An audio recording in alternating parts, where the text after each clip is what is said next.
মানে আমাদের মুসলিমদের উপরে গোটা বিশ্বের মানুষ ঝাঁপিয়ে পড়বে, আক্রমণ করবে, মারবে, নির্যাতন করবে। নবী সেদিনকে আমরা সংখ্যায় খুব কম থাকবো। চিন্তা করতে পারছেন? আপনি 1000 বছর আগেকার কথা নবী বলছেন, আর যে সময় নবী হাদিসটা বলছেন সামনে মাত্র ইসলাম গ্রহণ করেছে মাত্র কয়েক হাজার সাহাবী। কত হাজার? মানে কয়েক হাজার মুসলমান হয়েছে, কল্পনা করতে পারা যায় না। সেই দিন যত মুসলমান ছিল আজকে তার চেয়ে আমার সামনে বেশি মুসলমান আছে, আছেন নাই? নবীর সামনে কয়েক হাজার মুসলমান, কিন্তু আজকে যে দেখেন হাজার হাজার মুসলমান আমাদের সামনে আছে। সেদিকে আমাদের সঙ্গে কম থাকবো? না, মোটেও আমার উন্মত সেদিন কম থাকবে না। তবে আমার উন্মত হবে সব আবর্জনার ন্যায়। তাদের মধ্যে ভীতি আল্লাহর পক্ষ থেকে আসবে। এর কারণ নবী দুটো বলেছে। এক, আমার উন্মত গোটা বিশ্বের মধ্যে তাই নির্যাতিত হবে, মারা যাবে। প্রথম কারণ নবী যেটা জানিয়েছেন, দুনিয়া, আমার উম্মত শেষ হয় দুনিয়ার প্রেমে আচ্ছন্ন হয়ে যাবে, যা করবে দুনিয়ার জন্য, বা কারিয়াতুল মাউত, আর মৃত্যুকে তারা ভয় পাবে। চাচা নবী জানিয়েছেন আমাদেরকে যে আমাদের যে নির্যাতন আমরা হচ্ছি না, এদের ভেতর সবসময় ভয় ভয় আমাদের ভেতরে কাজ করে, সবসময় ভয়। কখন এনআরসির ভয়, কখন এসআইআর এর ভয়, সিএএ এর ভয়, কখন আমাদের ভোটের অধিকার আছে না নাই এই ভয়, কোন ক্ষমতায় কে আসলো কে গেল এটার ভয়। এটা ভয় কাজ করে না আমাদের ভেতরে?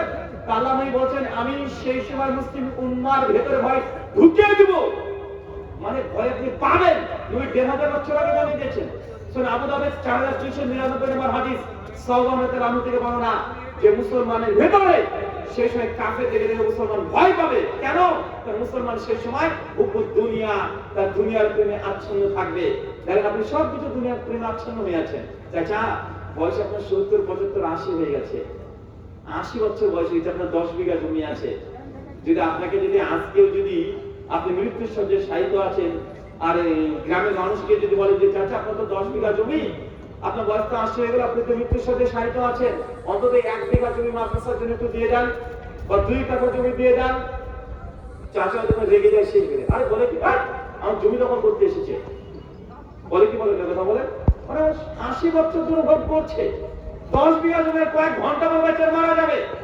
তারপরেও যদি বলেন যে চাচা তুমি আপনি তো এই পরিস্থিতি, অন্তত মাদ্রাসায় ছাদ ঢালাই হবে, মসজিদে ছাদ ঢালাই হবে, 20,000 টাকা একটু দান করেন। চাচা ওই অবস্থা তো রেগে যায়, আসলে না কথা বলে। আল্লাহ বলছেন দুনিয়া, উম্মত শেষ দুনিয়ার তুমি আচ্ছন্ন থাকবে। অথচ ওই লোকটার 80 বছর বয়স, যদি একটু যে কোনো সমস্যা হয়, বেটা দেখে বলছে আমার জমি বিক্রি করে আমাকে ভেলোরে নিয়ে চল, আমাকে চেন্নাই নিয়ে চল। মানে চাচা আরো বাঁচবে, বয়স 80 হয়ে গেছে, আরো বাঁচার সাথ আছে না নাই? নবী এই জন্যই বলছে যে দুটো জিনিস মুসলিম উম্মার মধ্যে প্রবেশ করার কারণে আমি মুসলিম উম্মার ভেতরে ভয় ঢুকিয়ে দিব। এক, তার দুনিয়ার প্রেমে আচ্ছন্ন যখন থাকবে তখন কাফের দিকে মুসলমান ভয় পাবে। 2, কারিয়াতুল মাউত, মুসলমান যখন মরতে ভয় পাবে তখন কাফের দিকে দিয়ে ভয় দেখাবো। আর তুমি ভয় পান কি পান না? কথা বলে যে দেশে আমরা 80 বছর ক্ষমতায় ছিলাম, এই দেশে আজকে আমরা নাগরিক কি নাগরিক না এই টেনশনে আপনার আজকে ঘুম হয় না। 800 বছর শাসন করেছি, 800 বছর স্পেন মুসলমান 800 বছর শাসন করেছে।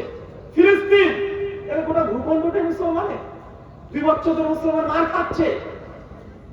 পুরো বিশ্বের জগতে দেখেন আজকে আরব কান্ট্রিগুলো তারা মত্ত হয়ে আছে, পর্যটন তারা খুলে বসে আছে, খুলছে কি খুলছে না ইনকাম। তারাও জানে তেল কয়দিন আছে আর কয়দিন নাই রে বাবা। অন্তর্পক্ষে তেলগুলো বিক্রি করে বড় বড় বিল্ডিং তৈরি করে, বড় বড় হোটেল বানিয়ে দেয়, ভিজিটিং প্লেস বানিয়ে দেয়, তেল ফুরিয়ে যায়। তারপরে বিশ্বের মানুষের ভিজিট করে, পরিদর্শন করে, কোটি টাকা রোজগার করতে পারে। এটা তো একটা কৌশল। পুরো বিশ্বের মুসলমান দুনিয়ার প্রেমাচ্ছন্ন, কারিয়াতুল রাত, আর তারা মৃত্যুকে ভয় পাচ্ছে। এই জন্য গোটা বিশ্বের মুসলিম জাতি আজকে তার নির্যাতিত। আল্লাহ সুবহানাহু ওয়া তাআলা আমাদের এই দুটো হৃদয়, আমাদের নাফসের যে সমস্যা, এই সমস্যা থেকে বেরিয়ে আসে তৌফিক দান করো, আমিন। আমাদের মধ্যে যে অসুস্থ আছে আল্লাহ সুবহানাহু ওয়া তাআলা তুমি আশ-শাফি, তুমি সুস্থতা দানকারী, আমাদের প্রত্যেকে তুমি শিফা দান ঘোষণা করি, আমিন। আমাদের মধ্যে যারা এখন হালাল উপার্জন করতে পারেন আল্লাহ তুমি রাজ্জাক, তুমি রিজিক দাতা, আমাদের প্রত্যেককে হালাল উপার্জন দিয়ে পূর্ণ করে দাও, আমিন। এই বলে আজকের মতো আলোচনা শেষ করলাম। ওয়ামা আলাইনা ইল্লাল বালাগ। আসসালামু আলাইকুম ওয়া রাহমাতুল্লাহি